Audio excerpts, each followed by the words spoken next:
News নির্ভীকের পক্ষ থেকে সকলকে শুভেচ্ছা, অভিনন্দন, ভালোবাসা জানিয়ে নিউজ নির্ভীকে সকলকে স্বাগত জানাচ্ছি।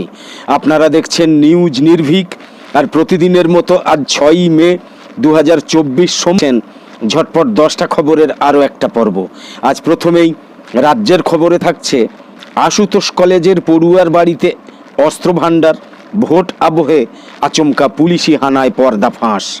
নিউজ নির্ভীকের ঝটপট 10টা খবরের প্রথম এই খবর ছাড়াও প্রথমে পশ্চিমবঙ্গের আঞ্চলিক খবর, তারপর ভারতের জাতীয় খবর এবং সবশেষে বিশ্বের আন্তর্জাতিক খবর মিলিয়ে আরও গুরুত্বপূর্ণ যে খবরগুলো থাকছে সেগুলো হলো ভোটের আবহে হুগলিতে বোমা বিস্ফোরণে মৃত কিশোর, আহত আরও 2 জন, শুরু রাজনৈতিক তরজা।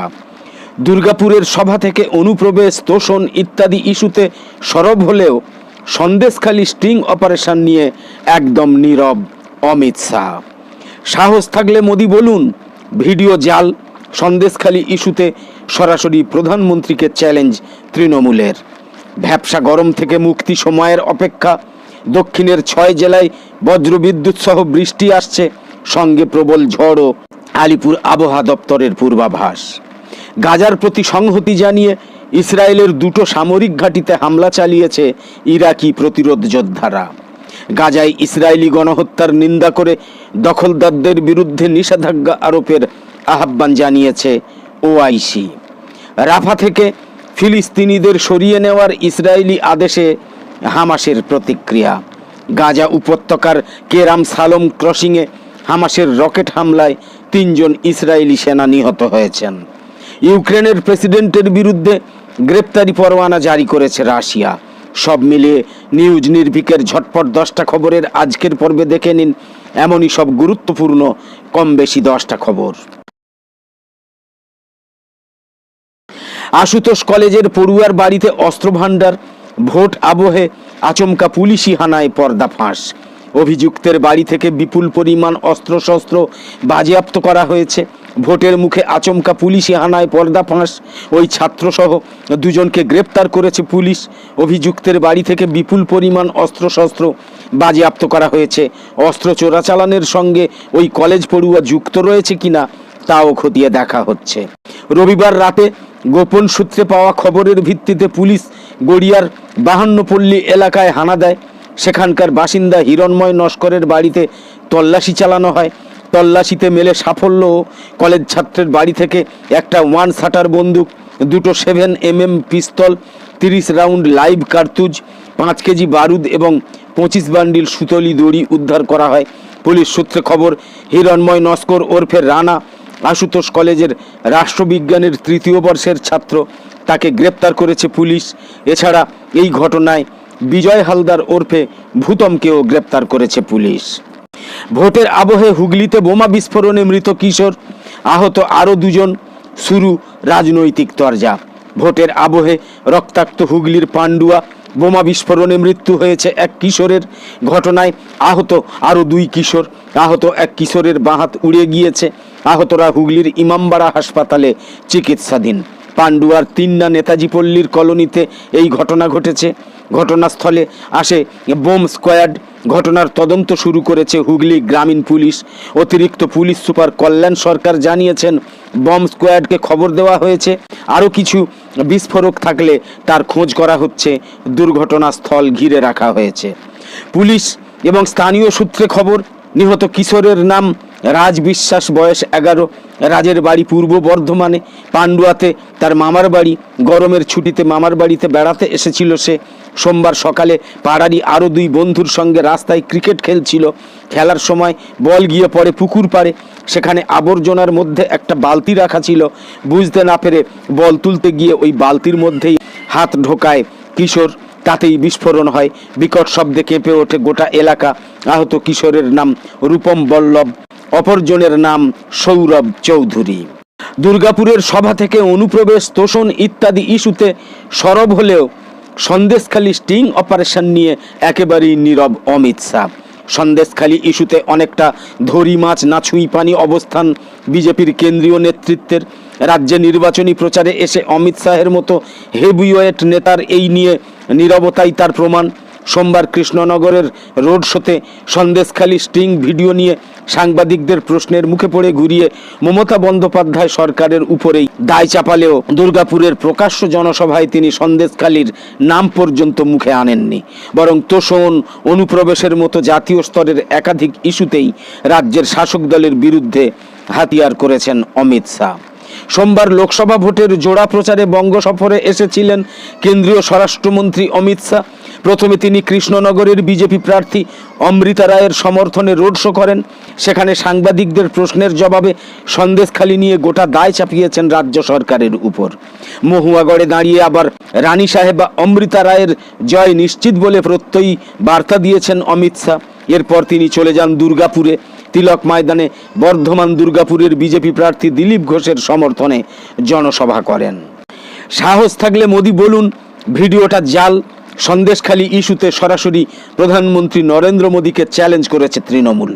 সন্দেশখালীকে জাতীয় ইস্যু যদি কেউ করে থাকেন তার নাম নরেন্দ্র মোদী। বাংলায় তো বটেই, দেশের অন্য প্রান্তেও এই ছোট্ট জনপদে নারী নির্যাতনের অভিযোগে তৃণমূল কংগ্রেসকে লাগাতার তুলোধনা করে গিয়েছেন তিনি। আর শনিবার থেকে সেই প্রচারই আচমকা বন্ধ। নেপথ্যে একটা ভিডিও, শুধু স্টিং অপারেশন। ভিডিওটা জনসমক্ষে আসা মাত্র ফের ঝড় উঠেছে দেশ জুড়ে, তবে তার পুরোটাই কিন্তু বিজেপির বিপক্ষে। কলকাতা হোক বা দিল্লি, মমতা বন্দ্যোপাধ্যায়ের দল এই ইস্যুতে সরাসরি আক্রমণ করছে নরেন্দ্র মোদীর দলকে, কাঠগড়ায় তুলছে বঙ্গ বিজেপিকে। রবিবারও দিল্লির মাটিতে দাঁড়িয়ে তোপ দেখেছেন তৃণমূল নেতৃত্ব। সাংসদ ভবনের অদূরে নয়াদিল্লির কনস্টিটিউশনাল ক্লাবে সাংবাদিকদের সামনে বাংলার নারী এবং শিশু কল্যাণ মন্ত্রী শশী পাঁজার তোপ। ডেইলি প্যাসেঞ্জারের মতো বাংলায় যাচ্ছেন নরেন্দ্র মোদী, প্রচার করছেন সন্দেশখালী নিয়ে। তাহলে এখন কি হলো?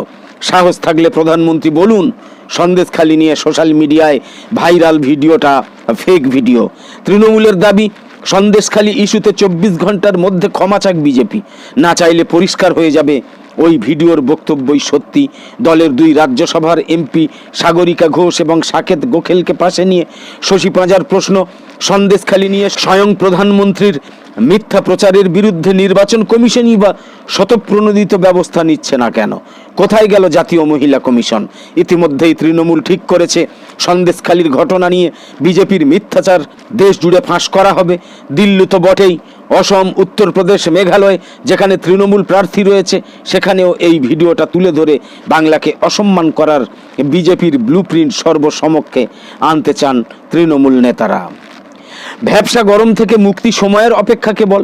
দক্ষিণের 6টা জেলায় বজ্রবিদ্যুৎ সহ বৃষ্টি আসছে, সঙ্গে প্রবল ঝড়ও, এমনটাই পূর্বাভাস দিয়েছে আলিপুর আবহাওয়া দপ্তর। গত কয়েকদিনের তীব্র গরম এবং তাপপ্রবাহ থেকে কিছুটা হলেও স্বস্তি মিলেছে রাজ্যের বেশিরভাগ জেলায়। রবিবার সন্ধ্যা থেকে সামান্য হলেও বদলাতে শুরু করেছে আবহাওয়া। সোমবার সকালেও কলকাতা সহ দক্ষিণবঙ্গের বেশিরভাগ জেলায় আকাশ মেঘলা, তবে অস্বস্তি বৃদ্ধি করেছে আর্দ্রতা। ভ্যাপসা গরমে কাহিল বঙ্গবাসী। আলিপুর আবহাওয়া দপ্তরের পূর্বাভাস, স্বস্তি। এখন সময়ের অপেক্ষা শুধু। দক্ষিণের প্রায় সমস্ত জেলায় রয়েছে বৃষ্টির পূর্বাভাস। বজ্রবিদ্যুৎ সহ ঝড় বৃষ্টির সম্ভাবনা রয়েছে দক্ষিণবঙ্গের 6টা জেলায়। 4 জেলায় হতে পারে ভারী বৃষ্টিও। হাওয়া অফিস জানিয়েছে দক্ষিণ ঝাড়খণ্ড এবং আশপাশের অঞ্চলে রয়েছে ঘূর্ণাবর্ত। সেই দক্ষিণ ঝাড়খণ্ড থেকে পশ্চিম মধ্যপ্রদেশ পর্যন্ত ঘূর্ণাবর্তের উপরে বিস্তৃত রয়েছে অক্ষরেখা। সমুদ্রপৃষ্ঠ থেকে প্রায় 0.9 কিলোমিটার উঁচুতে তার টানে বঙ্গোপসাগর থেকে ছুটে আসছে জলীয় বাষ্পপূর্ণ বায়ু। সেই কারণে বৃষ্টির অনুকূল পরিস্থিতি তৈরি হয়েছে। এর ফলে সোমবারই 24 পরগনা, নদিয়া, মুর্শিদাবাদ, পূর্ব বর্ধমান, বীরভূমে বজ্রবিদ্যুৎ সহ বৃষ্টি হতে পারে। সঙ্গে ঘন্টায় 50 থেকে 60 কিলোমিটার বেগে বইতে পারে ঝোড়ো হাওয়া। এর মধ্যে আবার নদিয়া, মুর্শিদাবাদ, উত্তর 24 পরগনা, দক্ষিণ 24 পরগনায় ভারী বৃষ্টিও হতে পারে।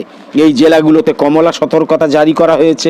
দক্ষিণবঙ্গের বাকি জেলায় ঝড় বৃষ্টি হতে পারে, সঙ্গে 40 থেকে 50 কিলোমিটার বেগে বইতে পারে ঝোড়ো হাওয়া।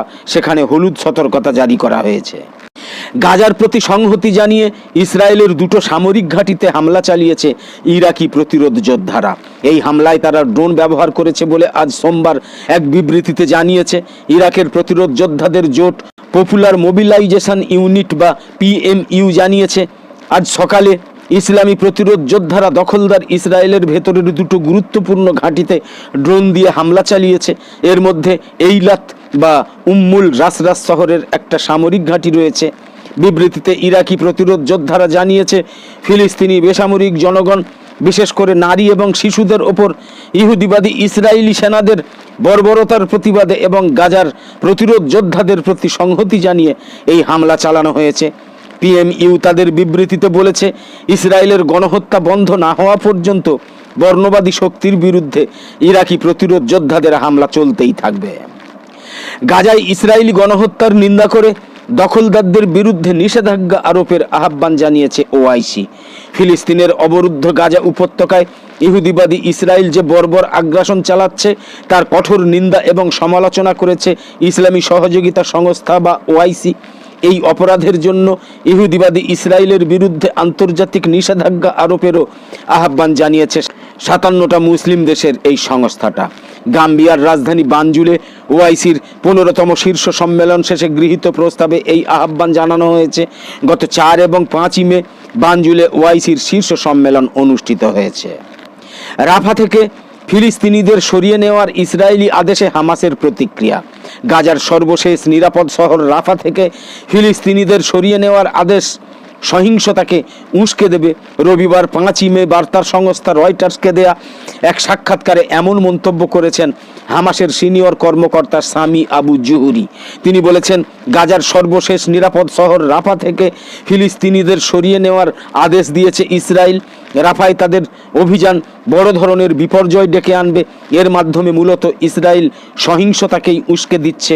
উল্লেখ্য, ইসরায়েলি বাহিনী দক্ষিণ গাজার রাফা শহর থেকে 1 লক্ষ মানুষকে সরিয়ে নেওয়ার নির্দেশ দিয়েছে। গাজা উপত্যকার কেরাম শালম ক্রসিংয়ে হামাসের রকেট হামলায় 3 জন ইসরায়েলি সেনা নিহত হয়েছেন। এছাড়া ওই হামলায় আরও বেশ কয়েকজন আহত হয়েছেন বলেও স্বীকার করেছে ইসরায়েলি ডিফেন্স ফোর্স আইডিএফ। এই ঘটনায় কেরাম শালম ক্রসিং বন্ধ করে দিয়েছে ইসরায়েলি সেনারা, এই খবর দিয়েছে অনলাইন বিবিসি। ইউক্রেনের প্রেসিডেন্টের বিরুদ্ধে গ্রেপ্তারি পরোয়ানা জারি করেছে রাশিয়া ইউক্রেনের প্রেসিডেন্ট ভলোদিমির জেলেনস্কির বিরুদ্ধে একটা ফৌজদারি মামলা দায়ের করেছে এবং তাকে ওয়ান্টেড তালিকায় রেখেছে। রাষ্ট্রীয় বার্তা সংস্থা তাস জানিয়েছে যে এই ঘোষণাকে ইউক্রেন মস্কোর হতাশার প্রমাণ হিসাবে বর্ণনা করেছে। তাসের রিপোর্ট মোতাবেক রাশিয়ান স্বরাষ্ট্র মন্ত্রকের ডাটাবেস দেখিয়েছে যে জেলেনস্কি একজন ওয়ান্টেড তালিকায় ছিলেন, তবে আর কোনো বিবরণ সেখানে নেই। ইউক্রেনের পররাষ্ট্র মন্ত্রণালয় উল্লেখ করেছে যে রুশ প্রেসিডেন্ট ভ্লাদিমির পুতিন নিজেই আন্তর্জাতিক ফৌজদারি আদালতের ওয়ারেন্টের অধীনে রয়েছেন। পররাষ্ট্র মন্ত্রণালয় একটা বিবৃতি দিয়ে বলেছে, আমরা আপনাকে মনে করিয়ে দিতে চাই যে রুশ ঘোষণার বিপরীতে যুদ্ধাপরাধের সন্দেহে রাশিয়ার স্বৈরশাসক ভ্লাদিমির পুতিনের গ্রেপ্তারের জন্য আন্তর্জাতিক অপরাধ আদালত পরোয়ানা জারি করেছে এবং এটা 123টা দেশে প্রযোজ্য। যে দেশের রাষ্ট্রনেতার নামেই এই ধরনের অভিযোগ রয়েছে সেই দেশের পক্ষ থেকে জারি করা নতুন এই গ্রেপ্তারি পরোয়ানার কোনো মূল্য নেই।